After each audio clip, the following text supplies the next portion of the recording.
This topic will be describe the benefits of using cloud services. So we will be seeing about the benefits of using the cloud services. So the first thing we will be covering is describe the benefits of high availability and scalability in cloud. Like availability and scalability in cloud, what's the things related to cloud. Then we will be seeing the reliability and predictability in using the cloud services, of benefits in using this. Then we will see the security and governance benefit in the cloud usage. Then we will see the manageability benefits in the cloud. So we will be seeing all this: availability, scalability, reliability, predictability, security, governance, and manageability. All these are the major benefits of using the cloud services. So high availability and scalability. So what's the high availability? What is availability in terms of cloud computing? So when you are deploying an application or a service or any IT resources, the resources are available when needed. It should be available. Like you are deploying some services and it's not available whenever you require, then doesn't make sense. So it should be always available. Then high availability focuses on ensuring maximum availability regardless of disruptions or events that may occur. So whatever the disruptions or whatever events or events refers to maybe updating or upgrading your things or moving the hardware, all these kinds of even planned events or unplanned disruptions, whatever it is, still your availability should be maximum. When you're architecting your solution, you'll need to account for service availability guarantees. Azure is highly available cloud environment with uptime guarantees depending on the service. These guarantees are part of the service level agreements like SLA. Scalability refers to the ability to adjust resources to meet demand. This is what we have seen in my the previous video. We have called consumption based model. So based on the consumption, you can utilize the resources. That is called the scalability. So the availability refers to your resource or your application or your service is available despite planned or unplanned disruptions. So it should maintain the SLA, it should guarantee the SLA. That's a high availability. Scalability is adjusting the resources to meet the demand. So you're having some service, having some e-commerce site, and only during if there is more traffic towards the site, then the resources should increase. If there is less demand, then your resources should go down so that you pay lesser, you don't pay for the unused resources. So even in this scalability, right, we have two varieties. One is vertical and the other one is horizontal. So the vertical refers to scale up, scale down, and this horizontal refers to scale in and scale out. So we will see what that is also. So before that, we will see this video on this is actually from Microsoft Azure Learning Portal as well.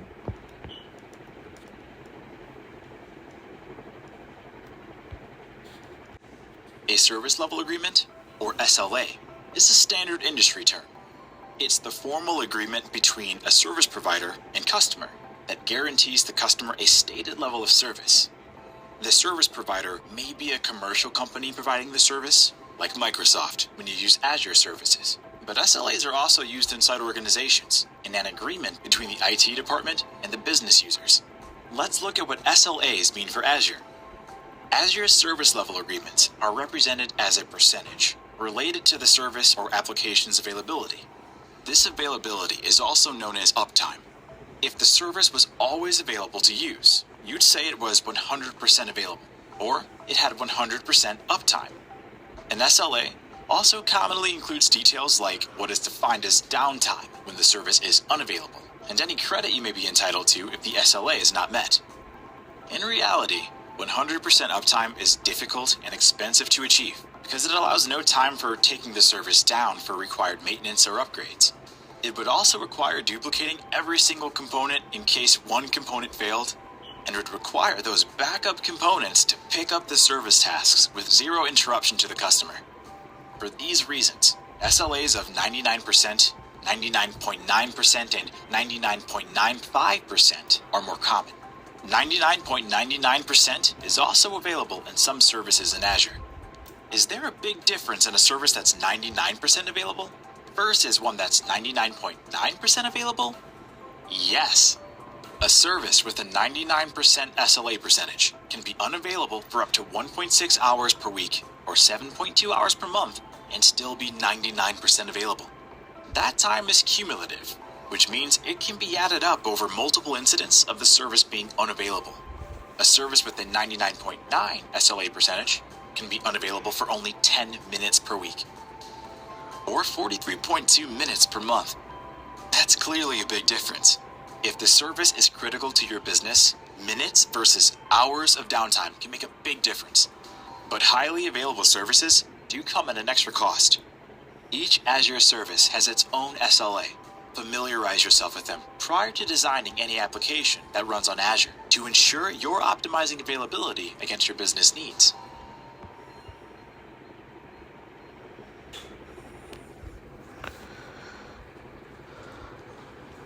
Okay, let's get back to our video here.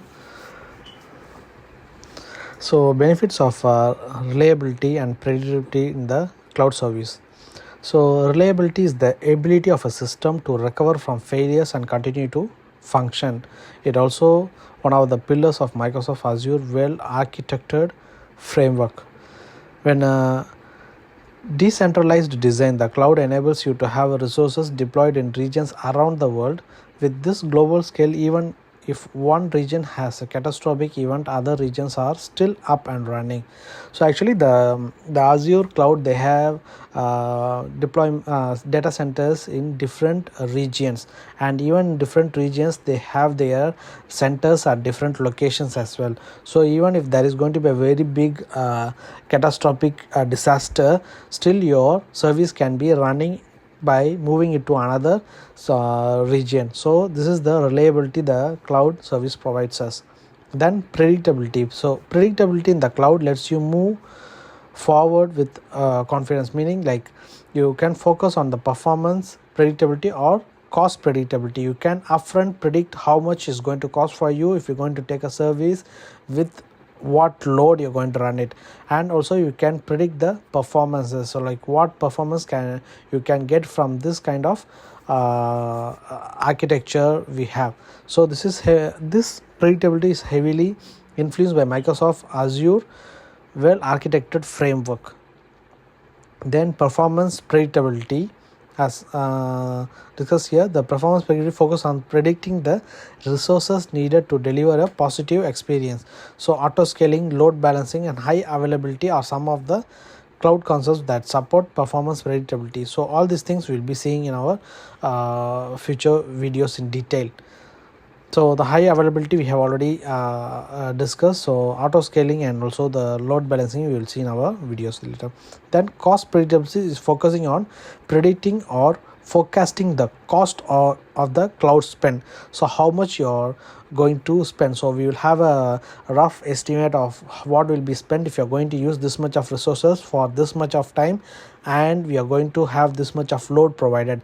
So using that and data analytics, the cloud, we can have a data analytics used, and it will provide a trend, or it will provide an estimated cost that is going to be used on the resources we are looking forward. So next will be the benefits of security and governance. So the cloud feature supports governance and compliance. So things like setting templates help to ensure that all your deployment resources meet corporate standards and government regulatory requirements. So it means like we set up a template that is compliance with the government regulations and also corporate standards, so that we can use the templates and it going to be compliance with all these standards. So update all your deployment features to new standards as standards change. So we can easily update to our new standards. Then cloud-based auditing helps to flag any resources. There's a cloud-based auditing in our cloud resources. So anytime there's any incompliance issue, then this auditing will help to point it out so that we can resolve the issues, then we can make it compliance. Since the cloud is intended as an over the internet delivery of its resources, cloud providers are typically well suited to handle the things like distributed denial of service attack, then making your network more robust and more secure. So anything that's open to the internet is there's much risk of getting attacked. Like one of the common is DDoS attack. So all these kinds can be handled by our cloud service. Then benefits of, so here we see management of the cloud. So management of the cloud speaks to managing your cloud resources in the cloud. So automatically scale resources deployment based on need, like deploy resources based on pre-configured template, then monitor the health of the resources, receive automatic alerts based on configured metrics, so you are aware of the performance in real time. This is management of the cloud. So managing of the cloud, so these are the benefits. Then manageability benefits of cloud, using the cloud resources. Then management in the cloud, what are the benefits in managing in the cloud is how we can manage the manage it is through web portal. Like we go for Azure portal through browser, then we can go manage things. You can use command line interface, same like how you use our command line in Windows. Then we can use APIs. Then we can use PowerShell also. PowerShell is like one of the powerful management in cloud. Even in Windows, that's like one of the most powerful tool we will have to be using if you're in your desktop engineering or in your infra team. So PowerShell is one of the powerful tool. I'll be creating this as a Azure Fundamentals playlist, so you should be able to see all the videos I will be posting, which covers from basic to all the topics of Azure Fundamentals. So once you are able to go through all the videos, you will have a basic idea what are this exam covers and what to be prepared. So by doing that, you should be able to clear your Azure Fundamentals exams. Hope the video was very helpful. Please share and subscribe to my channel Techify with Adil, and also please share the link with your friends so that they also getting benefited. So actually with the I'll be also posting other videos you can continuously watch to learn more about the other certification. So once we have completed the entire package, you can prepare for your certification of AZ 900 Microsoft Azure Fundamentals exam.